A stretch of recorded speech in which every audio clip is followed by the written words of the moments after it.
एक ऐसे महान संत जिन्होंने अपनी सतभक्ति, तत्व ज्ञान, करुणा और सेवा के बल पर समाज में नई मिसाल कायम की है। संत रामपाल जी महाराज की अगुवाई में उनके सभी सतलोक आश्रमों से समाज कल्याण के अद्भुत कार्यों ने समाज को सुनहरे भविष्य की एक नई उम्मीद दिखाई है। संत रामपाल जी महाराज से नाम दीक्षा लेने के बाद लाखों लोगों की लाइलाज बीमारियां जैसे कैंसर, एड्स आदि ठीक हुई। संत जी के ज्ञान से प्रेरित होकर उनके अनुयायियों ने लाखों यूनिट रक्तदान किया। संत जी ने लाखों बहन बेटियों का दहेज मुक्त विवाह करवाया।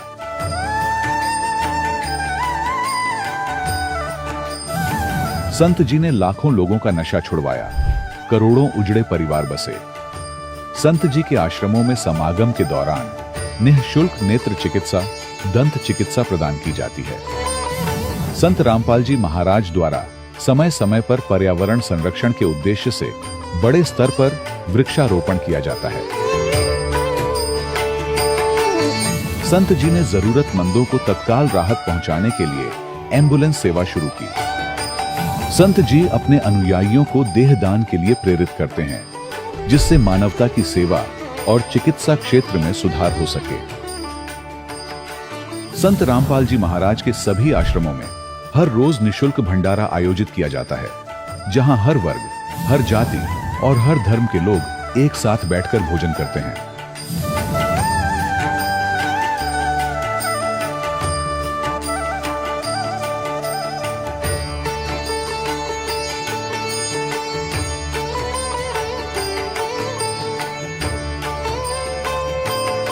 संत रामपाल जी महाराज के आश्रम में हजारों बुजुर्गों को सम्मान और प्यार के साथ जीवन जीने का अवसर मिलता है।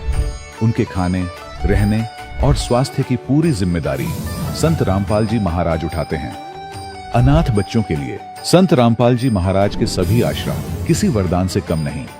यहाँ उन्हें शिक्षा, संस्कार और भविष्य के लिए बेहतर अवसर प्रदान किए जाते हैं।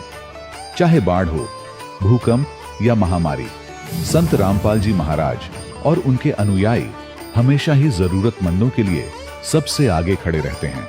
कोविड महामारी के दौरान संत रामपाल जी महाराज के आश्रमों से करोड़ों लोगों के लिए भोजन, दवाइयां और जीवन रक्षक सामग्रियां उपलब्ध कराई गई। चाहे गरीब की मदद हो या किसी शोषित और पीड़ित वर्ग के हक और सम्मान की लड़ाई, संत रामपाल जी महाराज ने हमेशा ही उनकी दबी आवाज को सरकारों तक पहुंचाया है और उन्हें उचित न्याय दिलवाने में अहम भूमिका अदा की है। समाज में आध्यात्मिक और सामाजिक मूल्यों के प्रति जागरूकता लाने में संत रामपाल जी महाराज हर कदम पर मानवता के सच्चे सेवक साबित हुए हैं। संत रामपाल जी महाराज का जीवन हमें सिखाता है कि सच्ची सेवा वही है जो निस्वार्थ भाव से की जाए। आइए हम भी इस महान सेवा के कार्य में इस महान संत से जुड़ें और संत रामपाल जी महाराज से नाम दीक्षा लेकर अपने जीवन को धन्य बनाएं।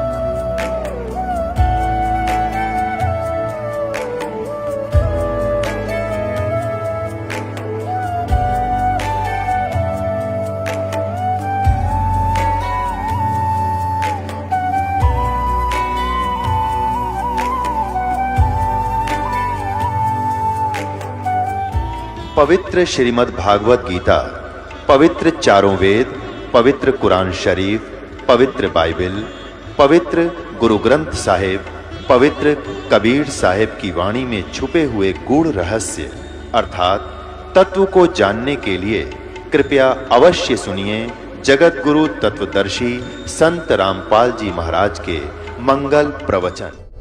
सत साहिब दर्शकों, कई लोग सोचते हैं कि तीर्थ यात्रा, हवन यज्ञ, पूजा पाठ और दान करने से जीवन में सुख और शांति आ जाएगी। यदि यही सच्चा मार्ग होता तो फिर आज भी लोग दुखी क्यों होते? दर्शकों, ऐसी ही कहानी थी अररिया बिहार के रहने वाले लल्लन जी की। लल्लन जी हिंदू धर्म में प्रचलित सभी भक्ति साधनाओं को किया करते थे, लेकिन इसके बावजूद भी इन्हें ना तो शारीरिक सुख मिल पा रहा था और ना ही मानसिक शांति। लेकिन दर्शकों, आज लल्लन जी का कहना है कि जब से मैंने संत रामपाल जी महाराज से नाम दीक्षा ली है, तब से मुझे अद्वितीय लाभ मिले हैं। अब मैंने शास्त्र विरुद्ध भक्ति साधना को त्याग दिया है और जो संत रामपाल जी महाराज शास्त्रों से प्रमाणित भक्ति साधना बता रहे हैं, उसे अपना लिया है, जिसे अपनाने के बाद मेरा जीवन सुखमय हो गया है। दर्शकों, आखिर लल्लन जी हिंदू धर्म में प्रचलित सभी साधनाओं को शास्त्रों के विरुद्ध क्यों बता रहे हैं? आखिर इसके पीछे की सच्चाई क्या है? आइए सुनते हैं लल्लन जी की कहानी, उन्हीं की जुबानी। नमस्कार सर। नमस्कार सर। सर, क्या नाम है आपका? मदन दास। सर, कहाँ से हैं आप? बिहार से, अररिया डिस्ट्रिक्ट, रानीगंज प्रखंड से। सर, संत रामपाल जी महाराज से नाम दीक्षा आपने कब ली? 9 मार्च 2016 में। संत रामपाल जी महाराज से नाम दीक्षा लेने से पहले आप क्या भक्ति साधनाएं किया करते थे? केवल शिवरात्रि व्रत करते थे, इसके सिवा और कोई भक्ति हम नहीं कर रहे थे। फिर आप संत रामपाल जी महाराज की शरण में कैसे आए? संत रामपाल जी महाराज के शरण में ऐसे आए, किसी भगत ने मेरे को एक ज्ञान गंगा पुस्तक दिया। उस ज्ञान गंगा के पुस्तक में मैंने एक सृष्टि रचना 3 पेज मात्र हम पढ़े। पढ़ने के बाद मेरे को समझ में आ गया, तो उस पुस्तक को मैंने रख दी। रखने के बाद वही भगत ने आके मेरे से ये बात बोला कि भगत जी, आप दारू शराब बहुत पी रहे हो, दिन प्रतिदिन नाश ही होते जा रहे हो। आप जो है चलो संत रामपाल जी महाराज के शरण में उनसे दीक्षा ले लो, तो ये शराब आपकी छूट जाएगी। तो उनको कहने पे हमने बोला कि ठीक, शराब मेरा छूट जाएगा नाम दीक्षा लेने से। देखते हैं बहुत सब बाबा ऐसा है कि मेरा माँ बाप भी 40 साल से ये संत मत में जुड़े हुए थे। हम वो बहुत दिन मेरे से बोल रहा था, बहुत दिनों से, कि आप दीक्षा ले लो, दारू शराब छूट जाएगा। हम नहीं लिया करते थे। फिर उस भगत ने मेरे को बार बार जब कहने पर मैं उनका बात मान लिया। मैंने भागलपुर नामदान सेंटर पे गया, उनसे वहाँ से नाम दीक्षा ली संत रामपाल जी महाराज से। सर, संत रामपाल जी महाराज से नाम दीक्षा लेने के बाद आपको क्या लाभ मिले? भगत जी, पहला लाभ तो ये है कि मेरा दारू छूट गया। बहुत पी रहे थे, दिन प्रतिदिन, रोज का रोज। मेरा घर परिवार का सब आदमी मेरे देख के बहुत रोया करते थे। बहुत वो सब छठ पूजा किया करते थे मेरे खातिर। मेरे लिए गछ लिया था, चौरचन पूजा गछ लिया था कि किसी तरह इसका दारू छूट जाए। बहुत परेशान थे मेरे घर में। फिर इसके बाद मैं जगत गुरु तत्वदर्शी संत रामपाल जी महाराज के नाम दीक्षा लेने से ये सब चीज़ जब मेरा हट गया, नशा छूट गया। मेरी पत्नी को बहुत से सिर में दर्द हुआ करता था, कंघी नहीं मारा जाता था। मेरे को बार बार बोलता था कि ऐसे ऐसे प्रॉब्लम है माइग्रेन का। तो हम दिन प्रतिदिन चिंता में रहते थे कि कैसे इलाज होगा। हम गरीब आदमी थे, कहाँ से इतना पैसा लेंगे, पूर्णिया पटना जाना पड़ेगा। लेकिन मालिक का दया हुई, इन सब लोगों को हम ले चले गया, नाम दीक्षा दिलवा दिए संत रामपाल जी महाराज से। संत रामपाल जी महाराज से जब नाम दीक्षा दिलवा दिए तो 15-20 रोज के बाद मेरे को बोलता है मेरा पत्नी कि ये दर्द तो मेरे लगता है धीरे धीरे आराम हो गया है, अब नहीं हो रहा है। मैंने बोला देखो, मालिक का कृपा है, जब मेरा दारू छुड़ा सकता है परमात्मा जगत गुरु तत्वदर्शी संत रामपाल जी महाराज, तो आपको ये प्रॉब्लम क्यों न हटा सकता है? हटा देगा, जरूर हटाएगा परमात्मा।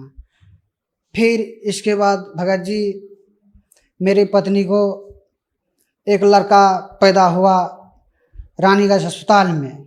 वो मरा हुआ पैदा हुआ था। मरा हुआ पैदा हुआ था। तो डॉक्टर साहब ने उनको जवाब दे दिया था कि ले जाओ, ये पेशेंट तो ठीक है लेकिन बच्चा ये नहीं बचेगा, मर गया ये बच्चा।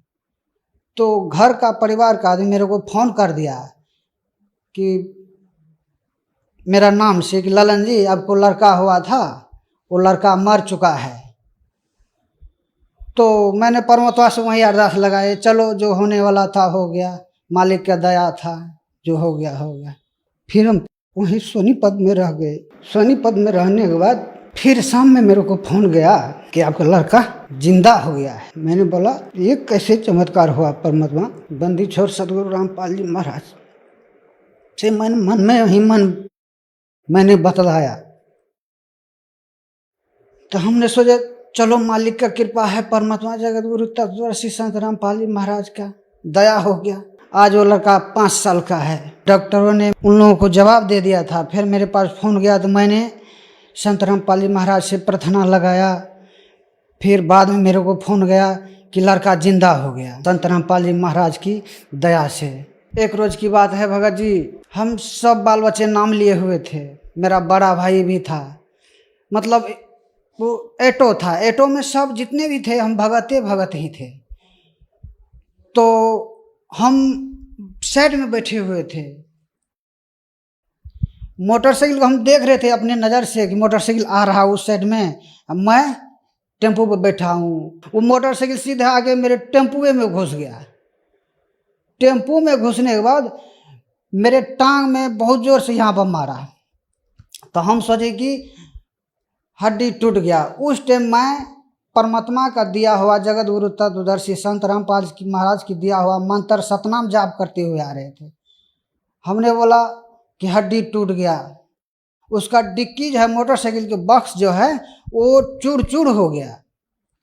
बहुत सी लोग वहाँ पर जमा हो गया, बहुत से जगत का लोग देखने लग गया कि एक्सीडेंट बहुत भयंकर हो गया, आवाज़ हो गया इतना बड़ा। लेकिन मैं टेम्पो से निकला सही सलामत, बहुत अच्छा, मेरे को कुछ नहीं हुआ। सिर्फ पानी निकल रहा था उसमें से जहाँ पर चोट लग रहा था। मेरे को देख के लोग हैरान हो गया, मोटरसाइकिल टूट गया लेकिन आपका कुछ नहीं हुआ। सबसे बड़ा चमत्कार जीवन में ये हुआ। फिर इसके बाद परमात्मा ने ये हाथ अभी तक टूटा हुआ है। चमत्कार परमात्मा ने ऐसे आया, मेरे को हाथ पकड़ के उठा के, हम रो रहे थे बेड पे, रो रहे थे। परमात्मा आया, मेरे को बोला बेटा तुमने गलती कर दिया है, ये हाथ टूट गया तो तुम जाके एक्सरे करा लो, एक्सरे करा के देख लेना कि क्या प्रॉब्लम है। हम जाके एक्सरे कराए तो ये हड्डी टूटा हुआ था, इधर से भी इधर से भी। डॉक्टर मेरे को वजन बाल्टी उठवाया, तसले उठवाया हाथ से। हमने सारा काम कर दिया। डॉक्टर मेरे को देख रहा है मुँह कि भाई आप सारा काम कर रहे हैं, हड्डी आपका टूटा हुआ है। वो बोला प्लास्टर करवाओ। मैंने बोला कि नहीं प्लास्टर नहीं करवाऊंगा। तत्वदर्शी संत रामपाल जी महाराज पे विश्वास है मुझे, मैं ठीक हो जाऊंगा। प्लास्टर हम नहीं करवाए डॉक्टर से। मेरा हाथ अभी आज ठीक है, मैं सारा काम कर सकता हूँ, वजन से वजन उठा लेता हूँ, लेकिन इस हड्डी में कोई प्रॉब्लम नहीं है संत रामपाल जी महाराज की दया से। मैंने दारू छोड़ दिया। मेरा पत्नी का सर में दर्द था वो ठीक हो गया। इसके बाद मेरा लड़का जो मर गया था अस्पताल में वो जीवित हो गया। मेरा हाथ टूट गया, पैर में चोट लगा था मोटरसाइकिल टेम्पू से, वो ठीक हो गया। ये सब चमत्कार देख के मेरे गांव वाले जो 40 गांव घर है वो सब नाम दीक्षा ले लिया जगत गुरु तत्वदर्शी संत रामपाल जी महाराज से। संत रामपाल जी महाराज से नाम दीक्षा लेने के बाद आपको बहुत सारे लाभ मिले। तो जो दर्शक आज आपको टीवी पर देख रहे हैं और वो भी किसी न किसी बीमारी से परेशान हैं और संत रामपाल जी महाराज से नाम दीक्षा लेना चाहते हैं तो कैसे ले सकते हैं? सर संत रामपाल जी महाराज से नाम दीक्षा ऐसे ले सकते हैं, टीवी पे सत्संग आता है संत रामपाल जी महाराज का, उस पे एक नीचे में पट्टी चलता है पीली, उस पे कॉन्टेक्ट नंबर आता है। उन कॉन्टेक्ट नंबर से पता करके नज़दीकी केंद्र पूछ सकता है। उस जगह से जाके संत रामपाल जी महाराज से नाम दीक्षा लेके अपना मोक्ष करा सकता है। धन्यवाद सर। सत्य है। दर्शकों, अभी आपने सुने संत रामपाल जी महाराज से दीक्षा प्राप्त करके सुखी हुए भक्त के अनुभव। अब देखिए जगत गुरु तत्वदर्शी संत रामपाल जी महाराज के मंगल प्रवचन। सम्मन और नेक्की उसकी पत्नी और सेऊ उनका पुत्र। नेक्की और सम्मन जो है दोनों चूड़ी पहनाने का काम किया करते, मनियार का। और ये स्वभाव बन जाता है भक्त अपने का, खासकर कबीर परमात्मा के बच्चे का नाम लेने के बाद वो ये सोचता है तेरा कल्याण तो निश्चित, और इस सामने वाले ने भी समझा दो किसी तरह।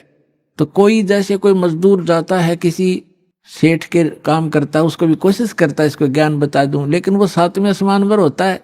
उसने एक मजदूर की बात कैसे सुना ना सुनो, लेकिन कोशिश रहती है कि इसकी किसी प्रकार बुद्धि सेट हो जाए, इसका जीवन नाश हो रहा है। हमारे भक्त की ये चेष्टा रहती है। तो वो सम्मन और उसकी पत्नी जहां भी चूड़ी पहनाने जाते थे बहनों को, तो परमात्मा की चर्चा शुरू कर देते थे।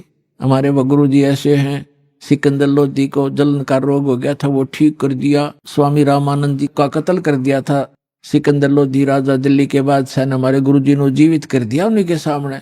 एक कमाल नाम का लड़का था, मरता बहता हुआ आ रहा था, हमारे गुरु जी ने वो जीवित कर दिया। हमारे गुरु जी बड़े सक्षम हैं, नाम लेने से मोक्ष हो जाता है, सदा दुख मिट जाते हैं, यहाँ भी सुख मिलते हैं।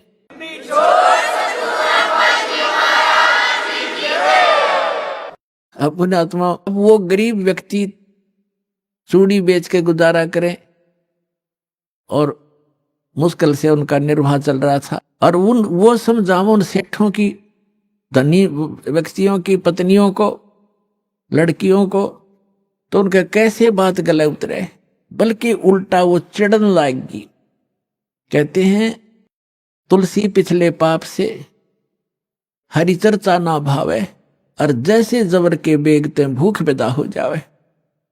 किसी का मलेरिया बुखार हो गया हो, उसको किस्मस भी कड़वी लगे, सेब भी कड़वे लगे, रोटी भी कड़वी लगती है, वो रोटी सेब कड़वे नहीं है, उस बुखार ने उसके शरीर की, रोगी के शरीर की व्यवस्था बिगाड़ दी, जिसको मीठी वस्तु भी कड़वी लग रही है। इसी प्रकार पापग्रस्त प्राणी को परमात्मा की चर्चा सुहाया नहीं करती, भाया नहीं करती, अच्छी नहीं लगती, वो दुख मानता है। अब वो कहा करती थी कि तुम्हें तो खाने को दाने नहीं, और तुम बताओ हम तुम्हारे गुरुजी इतने सक्षम है, फलान है, चुप रहो, अपना काम करो। अब इस बात पर वो भी कई बार अपने आप में दुखी हो जाते थे कि सचमुच ये कह तो ये रहे हैं कि हमारे पास तो चौवन्नी नहीं, समय का पर आहार नहीं मिलता कई बार तो, लेकिन हमारे गुरुजी में कमी कती नहीं। ये दिल वो डांट ही लेते थे, ज्ञान ऐसा हो चुका था। तो पुण्यात्माओं, ये कथाएं हैं, ये आपके लिए गाइडलाइन है। आप जी विचलित ना होना, कुछ भी हो आने दो समय। परमात्मा कहते हैं कल्पे कारण कौन है, कर सेवा नी काम, और मन इच्छा फल देऊंगा जब पड़े मेरे ते काम है। अब लोगों के नहीं सुनना, आपका फर्ज है किसी को समझाने का, चेष्टा करते रहो, बताते रहो। एक भक्त कह रहा था कि मेरे ऐसे ऐसे घटना घट गई और ऐसी पशु मर गया एक, और मैं औरों को समझाता हूं तो मुझे कहते हैं बता तेरा क्या लाभ हुआ, हमें तो शिक्षा दे रहा है। तो पुण्यात्मा, अध्यात्म ज्ञान धीरे धीरे समझ में आओगे आपके। संसार तो एक आम दंत कथाओं पर आधारित है, और जिन पूजाओं को वो करते हैं उनके बालक तक मर जाते, तब वो कभी चिंतित नहीं होते कि हम ये भक्ति क्यों कर रहे हैं, छोड़ क्यों नहीं देते। इसका कारण ये है, जैसे रोगी दुर्घटनाग्रस्त हो गया और डॉक्टर के पास गया, डॉक्टर क्या करेगा, उसका ब्लड निकल रहा है तो सबसे पहले वो ब्लड रोकेगा। अगर ब्लड सारा निकल गया तो मृत्यु को प्राप्त हो जाएगा। अगर टांग टूट रही है, पीड़ा हो रही है, उसको नहीं छेड़ेगा, पहले सबसे पहले वो ब्लड रोकेगा उसका, ताकि ये रुक जाए और ये इसका जीवन रक्षा हो। वो कह रहा है रोगी खाए मर गया, टांग बहुत पीड़ा कर रही है, वो करती रहे, वो उसकी परवाह नहीं करेगा, पहले उसका जीवन रक्षा करेगा। वो ऑपरेशन करेगा जहां से ब्लड निकल रहा है। अब रोगी रो रहा है कि मेरी टांग टूटी फड़ी है, मुझे बहुत दुख हो रहा, तो कोई बात नहीं, क्या उस डॉक्टर से वो छिपा थोड़ा ही है, उसका नंबर आएगा तब उसको ठीक करेगा। तो इसी प्रकार आपने नाम ले लिया और आपका कोई भयंकर दुख आना था, जिससे आपके जीवन जाना था, तो आपके उस नाम की भक्ति से और आपके किए हुए दान पुण्य से पहले परमात्मा आपकी जीवन रक्षा करेगा, एक्सटेंड करेगा। थोड़ा बहुत घर में हानि हो भी गई उसको फिर पूरा कर देगा, उस समझ क्या देर लगे। तो इस प्रकार आप जी ने परमात्मा के इस अध्यात्म ज्ञान को समझकर इस सफर पर तब चल सकोगे। समाज तो अपने सतर का ज्ञान रखता ही है, उसको उतना ही ज्ञान है, आप चिंतित मत होना, लगे रहना। तो इसी आधार से वो सुनते भी रहते थे, फिर परमात्मा के ज्ञान से दृढ़ रहते थे। फिर भी कहीं ना कहीं जो एक बार नहीं 2 बार सुनाने से चिढ़ जाता था, उसको छोड़कर अन्यों को वो सुनाते थे, अपना काम जारी रखा।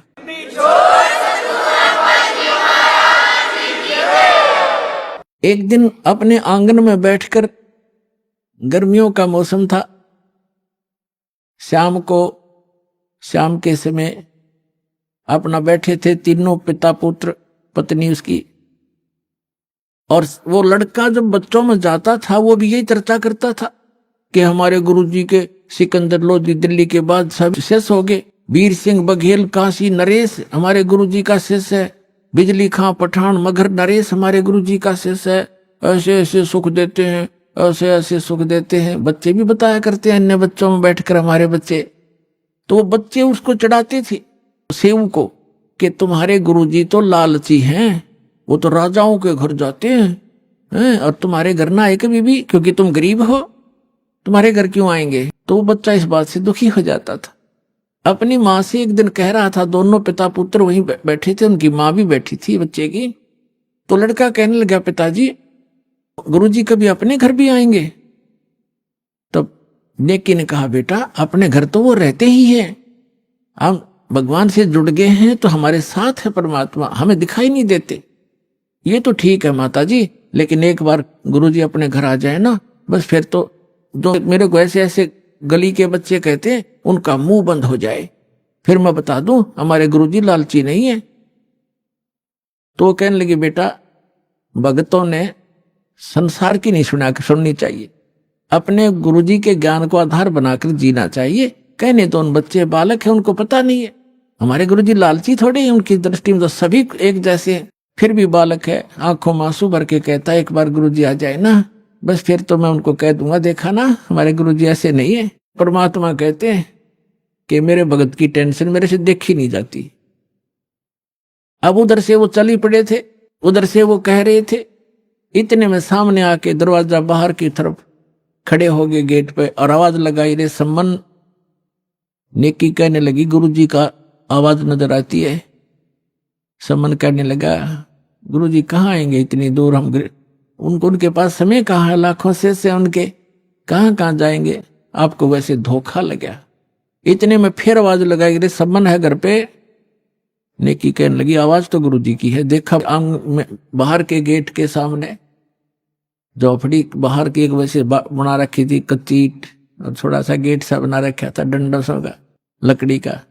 तो देखा तीनों ने सचमुच भगवान खड़े हैं, 3 जने खड़े हैं, भाग्य आए नंगे पैरों और खड़े खड़े देख रहे हैं जैसे स्तब्ध हो गए हो। उनको विश्वास नहीं हो रहा हो कि हम क्या देख रहे हैं आज हमारे इस घर पे, गरीब के घर पे, और परमात्मा आगे। उनकी श्रद्धा थी नारी। तब कमाल ने कहा कि गुरुजी को ऐसे खड़ा रखोगे, अंदर भी ले चलोगे, बहुत दूर से चल कर आए हैं। तब वो एकदम सपना सा टूटा, चरणों में दंडोत प्रणाम किया और बैठा दिए झोपड़ी में, थोड़े जैसे भी कपड़े थे फटे पुराने बिछाकर। अब सम्मन गुरुजी के उन भक्तों के पास बैठ गया, चर्चा चलते रहे। फिर कुछ देर के बाद पूछा, भगवान खाने का सुनाओ, अभी खाओगे या कुछ ठहर के। तो परमात्मा ने कहा कि भाई भूख तो लगी है बच्चा, पैदल चल कर आए, भूख लगी है, व्यवस्था कर लो। सम्मन अपनी पत्नी के पास पीछे झोपड़ी में आया, बीच में आंगन था, पीछे रहने की एक झोपड़ी थी। उसमें आकर कहा कि भोजन बनाओ गुरुजी के लिए, संतों के लिए। नेकी ने कहा कि आज हमारे घर पर आटा 100 ग्राम भी आटा नहीं है।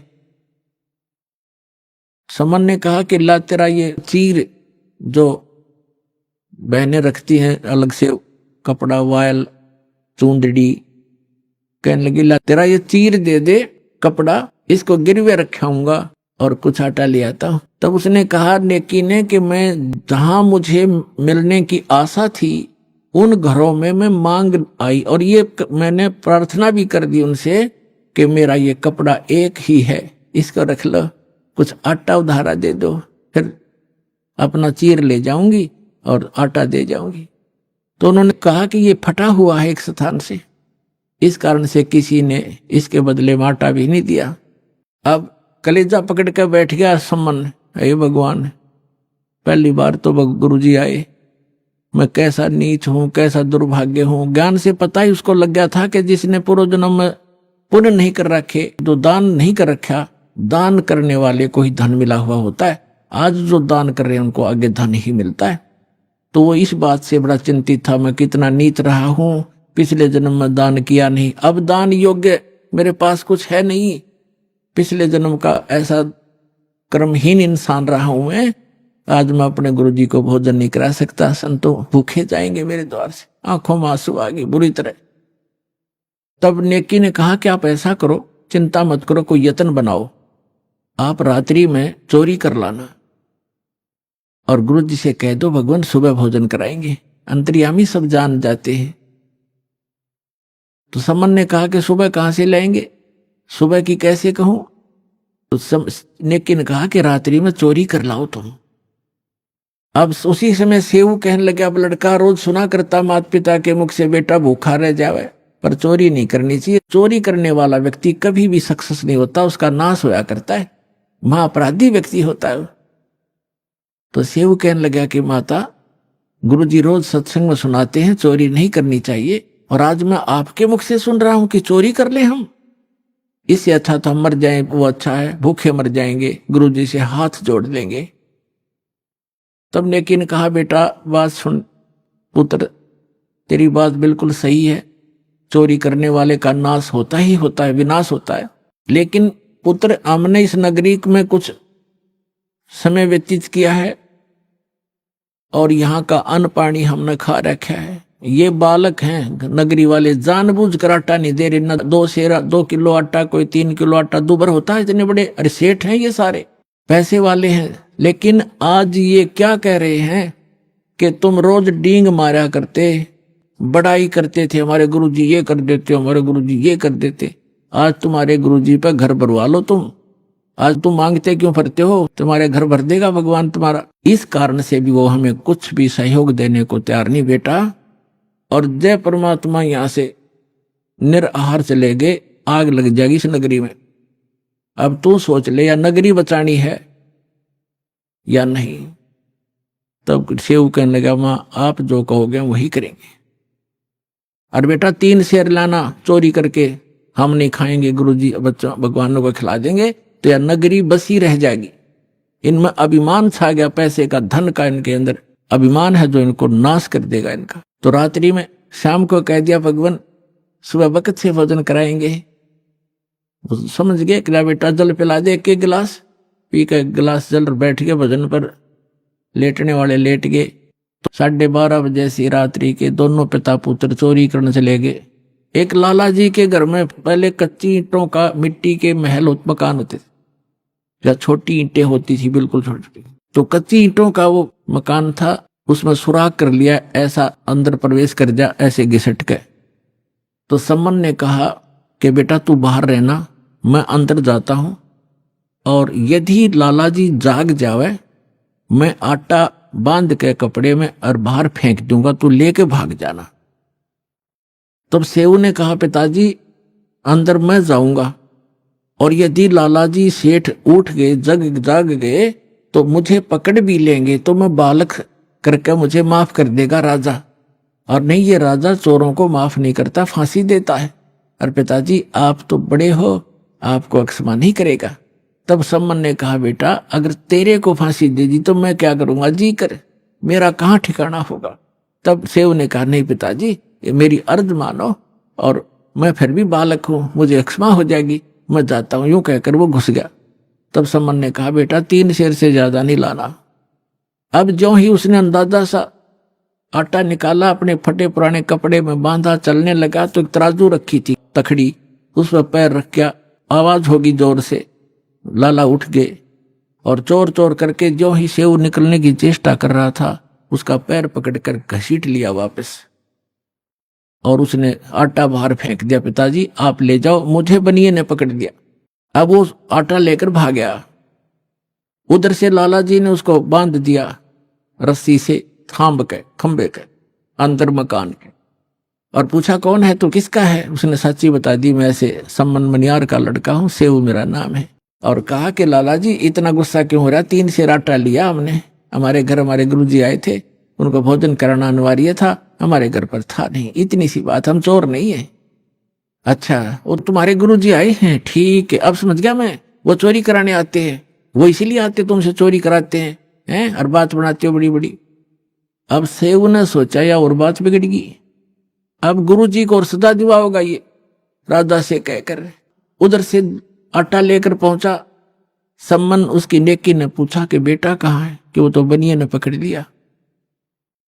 अब नेकी के मन में कैसी प्रेरणा आई कि ये तो बात बिगड़गी, लड़का पहचान में आवेगा और पुलिस वाले हमारे घर आएंगे, अभी आ लेंगे घंटे भीतर, और गुरुजी को पकड़ेंगे और कहेंगे कि ये कराता है चोरी, ये कराता है, ये कभी चोरी नहीं करते थे, आज ये आया है तो इसने चोरी कराई है, और गुरुजी को दंडित करवाएगा सेठ।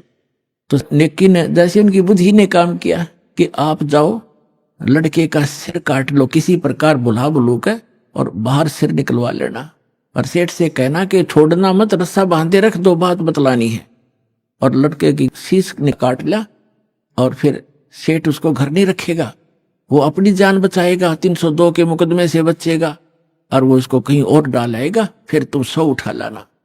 अब सम्मान लेके इतना बड़ा थुरा और चल पड़ा और जाके कहा कि सेऊ बेटा 2 बात करनी, कल तो आप शायद मारे जाओगे बेटा, और हम 2 बात बताना चाहता हूं तेरे कान में। तो सेऊ ने कहा लाला जी से कि सेठ जी मुझे कुछ 2 बात करनी मेरे पिताजी से, बाहर मेरा बाप खड़ा है, मुझे 2 बात कर लेने दे। वो कहने लगा नहीं नहीं, तू भागने की चेष्टा करता है कि नहीं, रस्सा ढीला कर दे पैर का, बांधे रख मजबूती से, इतना मैं शीश निकाल कर बात कर रहा हूं। अब सेठ ने सोचा कि ज्यादा चोरी तो कुछ की नहीं है, थोड़ा सा ढीला कर दिया, रस्सा थाम के बांधे रखा। तो सम्मन था बाप का हाथ नहीं चला बेटे का सिर काटने, पीछे को हाथ करके और ऐसे स्तब्ध हो गया, ना हाथ आगे हो, काटने की हिम्मत नहीं पड़ रही थी। तब सेऊ ने कहा पिताजी बात सुन, यदि आप मेरे पिता हो, मैं आपका अंश हूं, तो आज मेरी बात को मानना पड़ेगा, नहीं तो मैं आपका बेटा नहीं हूं, किसी गैर की संतान हूं। आज मेरा सिर काट दे पिताजी, ना गुरुजी का कोई ठिकाना नहीं है आज। इतनी बात सुनते ही सम्मन ने एकदम मारी वो तलवार और लड़के की गर्दन काट के बालों से पकड़ कर लेकर चल पड़ा। अब सेठ को पता चला ये तो नाश हो गया, बात बिगड़ गई, ये 302 का मुकदमा 13 लगेगा। उसने उस लड़के को घसीट कर दूर बनी में जाकर, एक पजावा था, पजावा जैसे बदानी भट्ठे होते, उनके खड्डों में गिराया और जो सुराख बनाया था उसको बना के वैसा ही लीप लाप कर रेत रात मार के ऐसा कर दिया जैसे कुछ हुआ नहीं यहाँ पर। अब नेकी ने कहा कि अब ऐसे कर, इस सिर को रख दे यहाँ अलमारी के अंदर छुपा के और वापस जाओ, लड़के के चिन्ह पावेंगे, घसीटा हुआ लेकर जाएगा सेठ, कहीं डाल के आया होगा, वहां से भी उठा लाओ, क्योंकि मर्डर कहीं पता लग गया तो फिर सारा बात फैल जाएगी और पहचान होगी। अब सेव कुछ देर आया, फिर वापस गया, इसमें काफी घंटा सारा लग गया। इतने में सेठ अपना उसको डाल के सारा काम करके आराम से बैठ गया। वहां जाकर देखा जहां उसके निशान जा रहे थे घसीट के, उन चिन्हों के साथ साथ जाकर बच्चे को उठा कर लाके और अंदर के कोठे में डालकर कपड़े बोरी बारी से ढक दिया कि गुरुजी चले जाएंगे, उसके बाद बच्चे का अंतिम संस्कार कर देंगे। अब उधर से भोजन बढ़ाया, लड़का कटा पड़ा है, इकलौता पुत्र की गर्दन कटी पड़ी है, वो कत्ल हुआ पड़ा है, और माँ रोटी बना रही है गुरुजी के लिए। भोजन बना के और कहा सम्मन से कि बुलाओ महात्मा जी को, गुरुजी को जल्दी भोजन करा देंगे, फिर ये प्रस्थान कर जाएंगे वक्त से। सुबह 5 बजे भोजन करा दिया, 4:30 बजे बना दिया। महात्मा जी उठे, सबने, परमात्मा उठे, उनके 3 पात्रों में, 3 दोनों में भोजन डाल दिया, सारा जितना बना रखा था।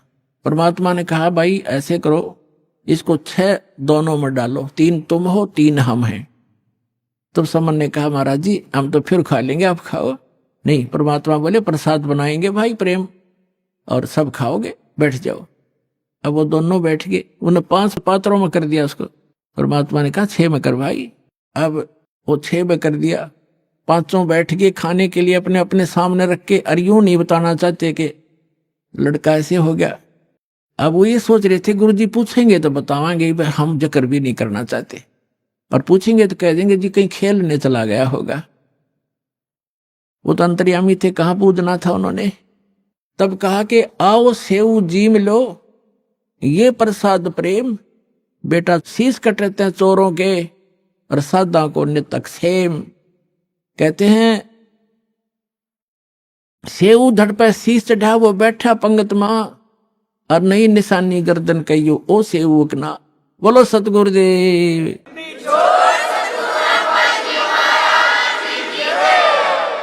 अब परमात्मा ने नु कहा था आओ सेऊ जीम लो ये प्रसाद प्रेम और सिर कटते हैं चोरों के। बेटा संता के तो अक्षेम, संतों की तो शीश की रक्षा होती है। आ जाओ आप भोजन पाओ। कहते हैं सेऊ धड़ पर शीश चढ़ा, अपने आप शीश उठकर उस धड़ पर लगकर और सेऊ भाग्या आया और पंगत में बैठ गया खाना खाने के लिए। और माता पिता ने निशान देखा कि निशान भी नहीं गर्दन का कहीं कटे हुआ। अंदर उठकर जाकर देखा वो शव नहीं, वो शीश नहीं, वहां रकत के कुछ धब्बे जरूर पड़े हैं।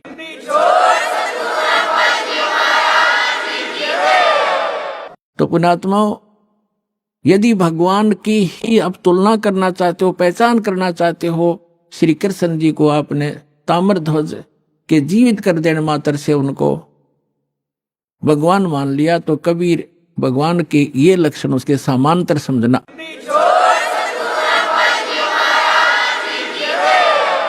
और देखो जैसे कमाल था उसका जीवन शेष नहीं था और परमात्मा ने उसकी एक्सटेंशन आयु कर दी। अब उस दिन कमाल के हृदय में धक धक हुई और चरण पकड़ दिए ने बोले भगवान। परमात्मा ने कहा तू कह रहा था ना मेरे जैसा कोई सेवक नहीं, तूने सेवक तो देखे नहीं थे बेटा। कमाल भी स्तब्ध हो गया, नु कहने लगा भगवान सचमुच मैं तो इनके चरणों की धूल भी नहीं था। तो बेटा एक से एक भक्त होते हैं, अभिमान नहीं करना चाहिए। उसकी फड़क निकाली। अब फिर क्या किया, परमात्मा ने कहा बेटा तेरा अब देखना ठाठ हो जाएंगे समन। कहते सत ना छोड़े सूरमा, सत छोड़े पतदा और सत के बांधे लक्ष्मी फिर मिलेगी। यार आपने अपनी तो क्रिया को छोड़ना नहीं चाहिए। जैसे वो मजाक करते थे इसे तुम्हारे भगवान ने ये कर दे, लड़का जीवित किया और फिर सम्मन को इतना धन दे दिया परमात्मा ने, एक नंबर का सेठ का है उसी जीवन में। तो परमात्मा कहते हैं कल्पे कारण कौन है, मन में ज्यादा कल्पना मत कर, फलाना यूं कह रहा था तुम्हारे कुछ नहीं हो रहा। आन दे समय कल्पे कारण कौन है, कर सेवा नहीं काम और मन इच्छा फल देऊंगा जब पड़े मेरे ते काम। फिर परमात्मा कहते हैं धीरे धीरे रे मना धीरे सब कुछ हो और माली सींचे 100 गुणा समय आए फल हो। अब आपने आम का बीज बोया है, जैसे पौधा बोते हैं, सैकड़ों घड़े उसमें पानी की सिंचाई होती है और उसको परिपक्व होने दो। परिपक्व होने के बाद फिर देखना कितना लदपद होगा फलों से। आप भी खा लोगे, पड़ोसी भी खा लेंगे, रिश्तेदार भी ले जाएंगे, तो भी खत्म नहीं होगा। तो ये भक्ति, यथार्थ भक्ति रूपी पौधा आज आपने लगाया है, इसको कुछ समय दो और फिर देखना कितने सुख देगा ये कबीर भगवान आपको। बोलो सतगुरुदेव।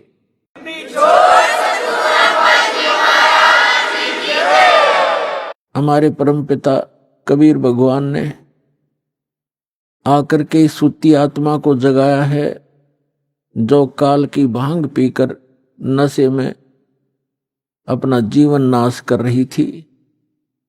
उसके लिए परमात्मा ने स्वयं आकर हमें ज्ञान दिया है कि जो आज आप इस परिवार के पोषण में और संपत्ति के संग्रह करने में अपना पूरा मनुष्य जीवन नाश कर जाते हो, मनुष्य जीवन का केवल इतना ही काम नहीं था। ये क्रियाएं जो आप करते हो पशु पक्षी भी यही करते हैं। फिर मानव शरीर के मिलने का उद्देश्य क्या था, आवश्यकता क्या थी, ये परमात्मा स्वयं आकर ज्ञान कराते और उस ज्ञान को आगे कुछ अज्ञान बना करके काल के दूत, काल के संत प्रेरणा तो करते रहते हैं, लेकिन उनके पास समाधान नहीं होता। जिसके पास समाधान नहीं है वो ज्ञान भी व्यर्थ है। जैसे किसी को कोई रोग है, किसी ने बता भी दिया कि आपको अमोक रोग है, औषधि है नहीं और है तो वो डुप्लीकेट है, तो वो ज्ञान भी वो समाधान भी वो दोनों व्यर्थ हैं, यूजलेस हैं। ठीक इसी प्रकार तत्व ज्ञान के अभाव से जो भक्ति भी करते थे, मनुष्य जीवन का उद्देश्य भी जो शब्द बता दिया करते थे, आत्म कल्याण ही मनुष्य जीवन का उद्देश्य है, लेकिन उनके पास समाधान नहीं था। तो परमात्मा ने आके के समाधान भी बताया है और ये तत्व ज्ञान भी बताया है। क्या बताया है परमात्मा ने? कि माता पिता मिल जाएंगे इस 184 माह, जहां भी आपका जन्म होगा, कुत्ते की योनि में जाओगे वहां भी माता पिता मिल जाएंगे, गधे की योनि में जाओगे वहां भी आपको माता पिता मिल जाएंगे, पक्षी बनोगे वहां भी माता पिता मिल जाएंगे, मनुष्य जन्म होगा वहां भी माता पिता मिल जाएंगे। लेकिन मनुष्य शरीर के अतिरिक्त हमें परमात्मा नहीं मिल सकते, सतगुरु नहीं मिल सकते। इसलिए परमात्मा बताते हैं कि माता पिता मिल जाएंगे 184 माह, और सतगुरु सेवा और या बंदगी भाई फेर मिलन की ना। मानुष जन्म पाया कर जो नहीं रट हरि नाम, जैसे कुआ जल बिना फिर बनवाया क्या काम।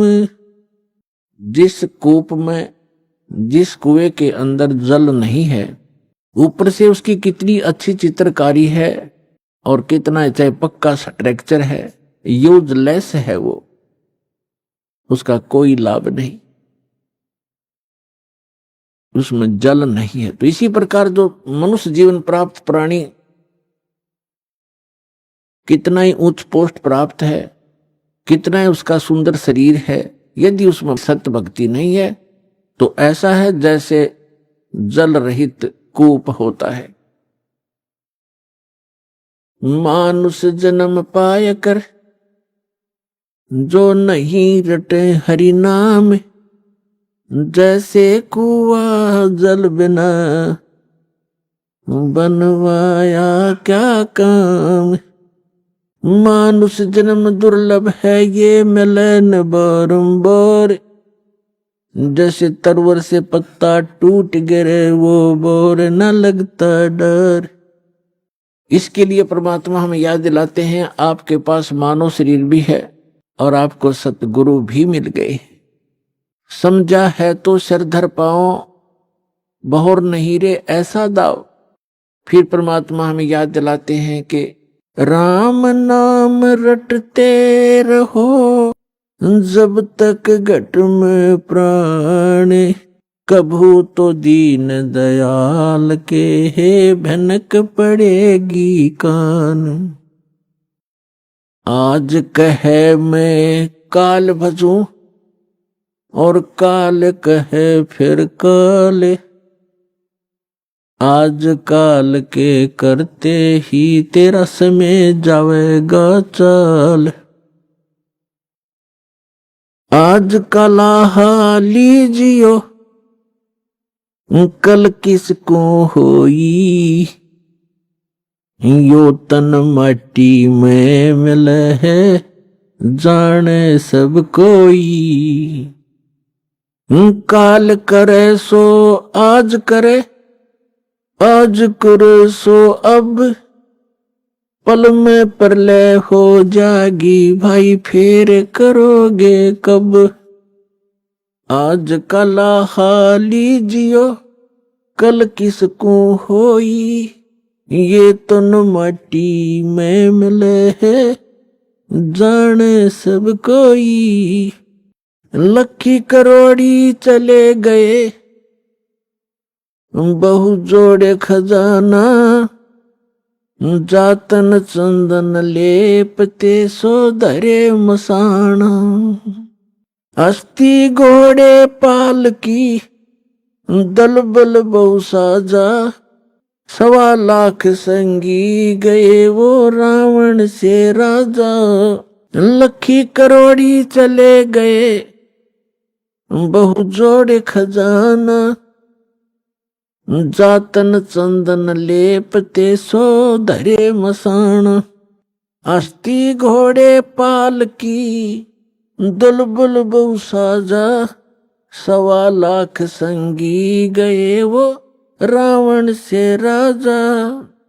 कुंभकर्ण से वीर थे वो लंका छत्रधारी, बिना नाम वंश डूबेगा न्यो समझावे नारी।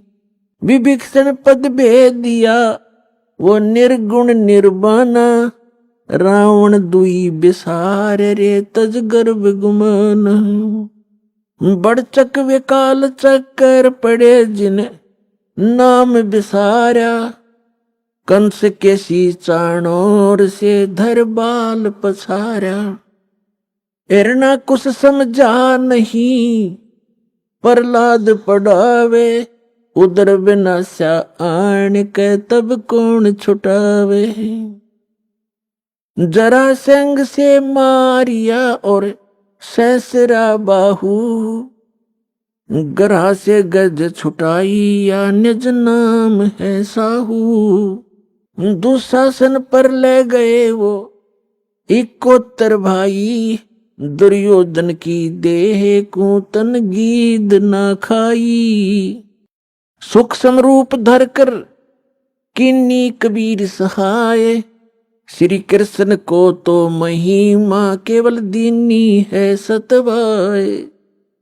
मोक्ष मुक्ति सतनाम से भजली जो सोई, अगम दीप सतलोक में तब बासा होई।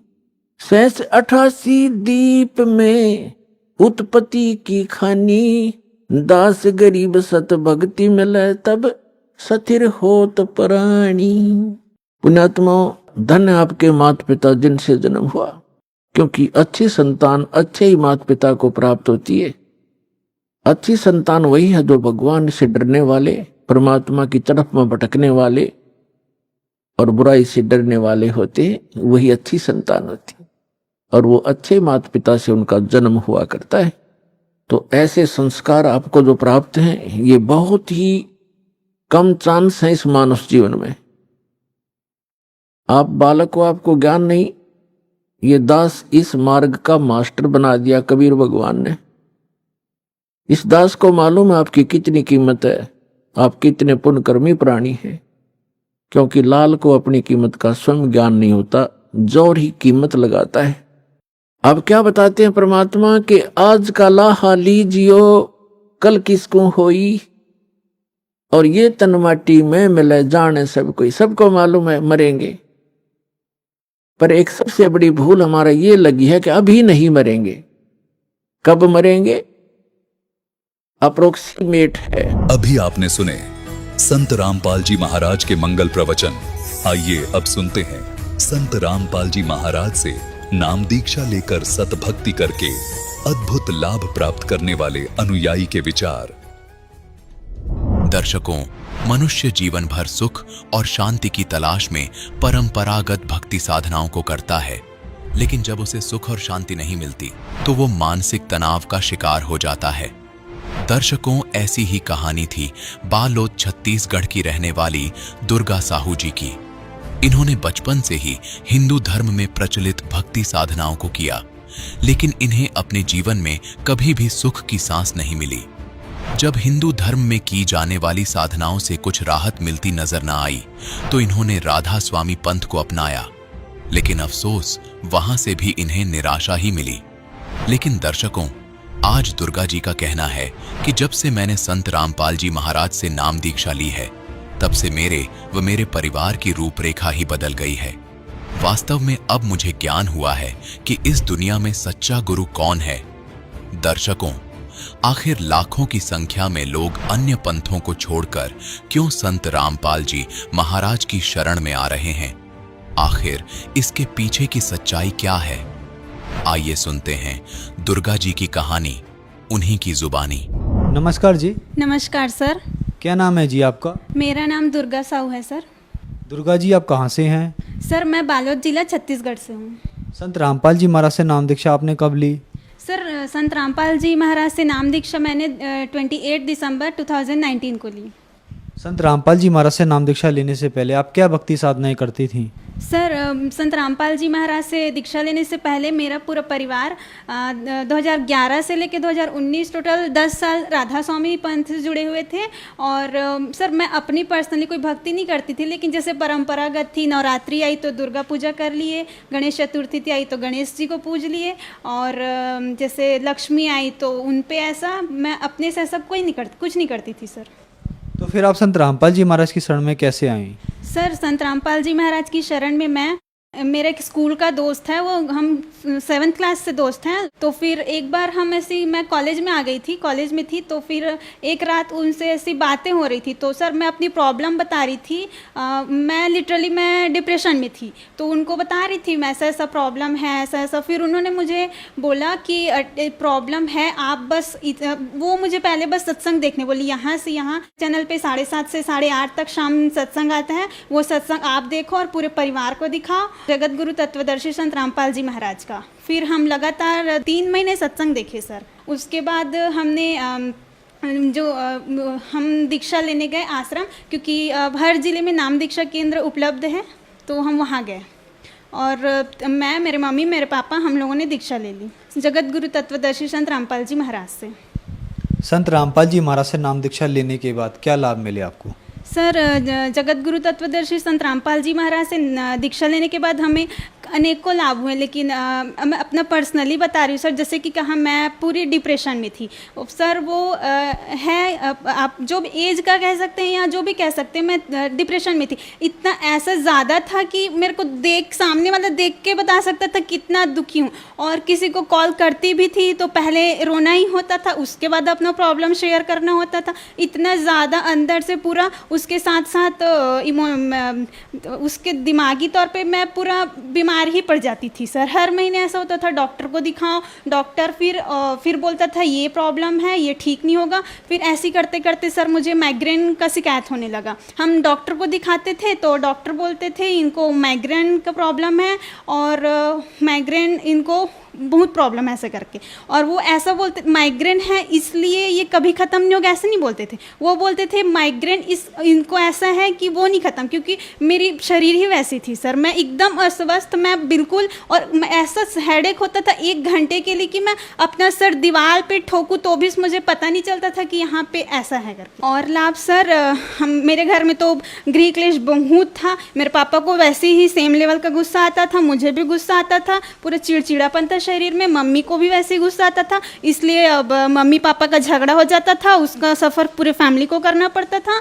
तो अब सर हम बहुत शांति से हैं, झगड़ा है ही नहीं। और नशा तो था ही सर, पापा का नशा था, नशा से तो फिर लड़ाई, फिर सेम रिवर्स प्रोसेस, और लड़ाई इतना कि हम कहाँ जाएं, क्या करें, ऐसा हो जाता था। पूरा तमाशा टाइप का हो जाता था, क्या करें। तो ये अपने में, और मैं जिस एज की हूँ तो वहाँ तो मेरे लिए बहुत एकदम, अब कोई भी फील करेगा सर ये बहुत गंदी चीज़ है। और वो ऐसा, अब इमेज की बात अलग है, लेकिन मैं, यही सब मेरा कारण था कि मैं डिप्रेशन में थी। मेरे इसका इफ़ेक्ट मेरे शरीर को पड़ता था, फिर वो उधर वहीं से प्रॉब्लम शुरू होता था। वो एक उसका नशा जड़ बन गया था हम लोग के घर में, जो क्लेश था उसका। वो 10 साल से राधा स्वामी पंथ में थे, वहाँ उन्होंने डेरा ब्यास से नाम दीक्षा लिया हुआ था। उसमें भी वहाँ नशा छूटेगा करके ही लिए थे वहाँ, क्योंकि वहाँ ऐसा एक चलती आ रही परंपरा कि राधा स्वामी वाले नशा नहीं करते, मांस मछली नहीं खाते। तो यही सोच, मेरे दादा दादी 40 साल से हैं, तो उन्होंने मम्मी पापा को भी दिला दिया, तो वो 10 साल से वहीं थे।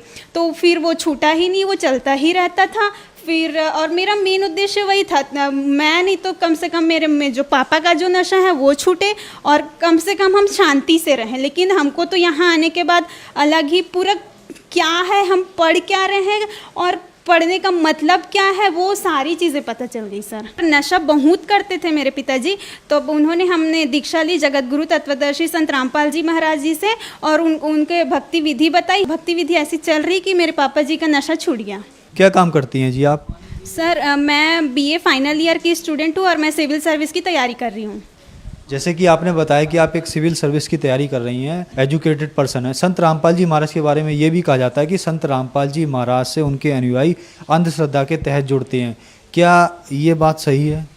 सर अंधश्रद्धा भक्ति से जुड़ना, सर यहाँ आप खुद आप मैं जो आज मेरे को देख रहे हैं टीवी पे, मैं उन सबसे यही कहना चाहूँगी, आप कृपया 7:30 से 8:30 तक सत्संग देखना शुरू करें। आपको मालूम होगा कि जो जगत गुरु तत्वदर्शी संत रामपाल जी महाराज हैं, वो वेद कुरान सबको खोल के वहाँ एक एक उंगली रख कर ज्ञान बता रहे हैं। सर अगर आपको थोड़ा अपने पे डाउट है या फिर ऐसा कुछ लगता है ये भक्ति गलत है, तो आप मिला के देख सकते हैं सर, क्योंकि वो पूरा वेदों से प्रमाणित ज्ञान बता रहे हैं। गीता में कौन से अध्याय में क्या लिखा है, सब प्रमाणित ज्ञान बता रहे हैं सर।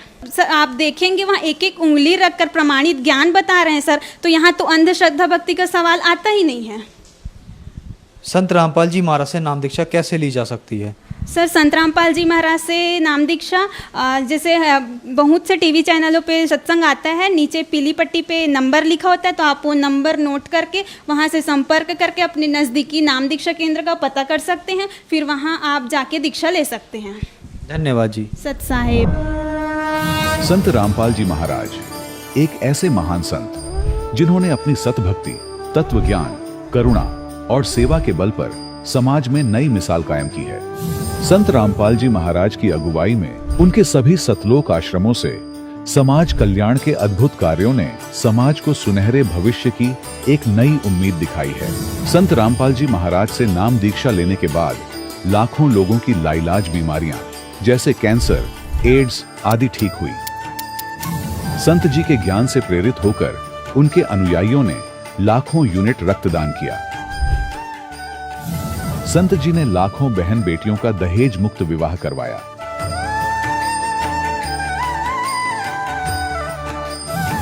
संत जी ने लाखों लोगों का नशा छुड़वाया, करोड़ों उजड़े परिवार बसे। संत जी के आश्रमों में समागम के दौरान निःशुल्क नेत्र चिकित्सा, दंत चिकित्सा प्रदान की जाती है। संत रामपाल जी महाराज द्वारा समय समय पर पर्यावरण संरक्षण के उद्देश्य से बड़े स्तर पर वृक्षारोपण किया जाता है। संत जी ने जरूरतमंदों को तत्काल राहत पहुंचाने के लिए एम्बुलेंस सेवा शुरू की। संत जी अपने अनुयायियों को देहदान के लिए प्रेरित करते हैं, जिससे मानवता की सेवा और चिकित्सा क्षेत्र में सुधार हो सके। संत रामपाल जी महाराज के सभी आश्रमों में हर रोज निःशुल्क भंडारा आयोजित किया जाता है, जहां हर वर्ग, हर जाति और हर धर्म के लोग एक साथ बैठकर भोजन करते हैं।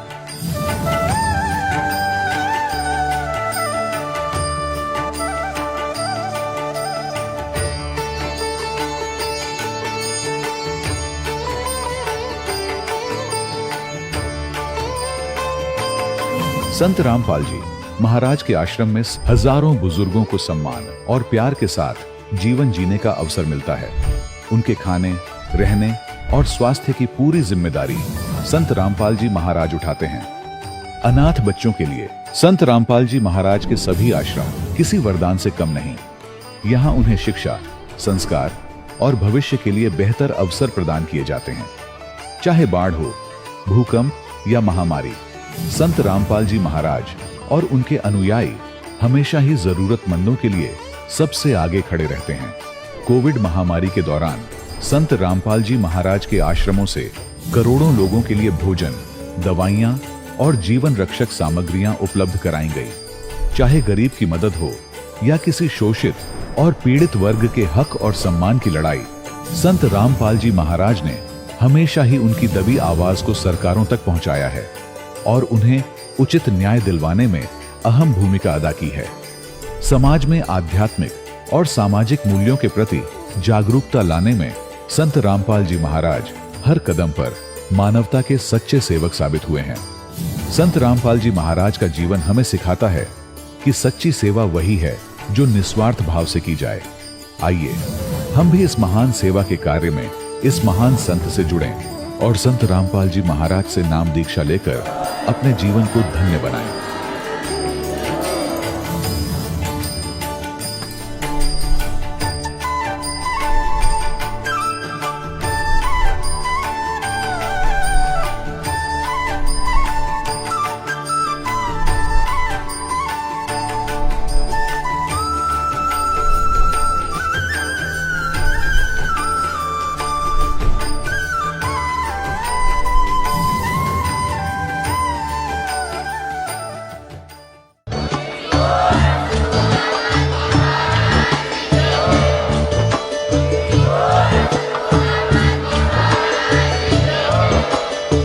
सुन रहे थे जगत गुरु तत्वदर्शी संत रामपाल जी महाराज जी के मंगल प्रवचन। अधिक जानकारी के लिए विजिट कीजिए हमारी वेबसाइट www.jagatgururampalji.org। संत रामपाल जी महाराज जी के शुभ आशीर्वाद से पूरे विश्व भर में 500 से भी ज्यादा नाम दीक्षा केंद्र हैं, जिन पर संत रामपाल जी महाराज जी द्वारा ऑनलाइन निशुल्क नाम दीक्षा दी जा रही है। अपने नजदीकी नाम दीक्षा केंद्र का पता करने के लिए संपर्क करें 8222880541।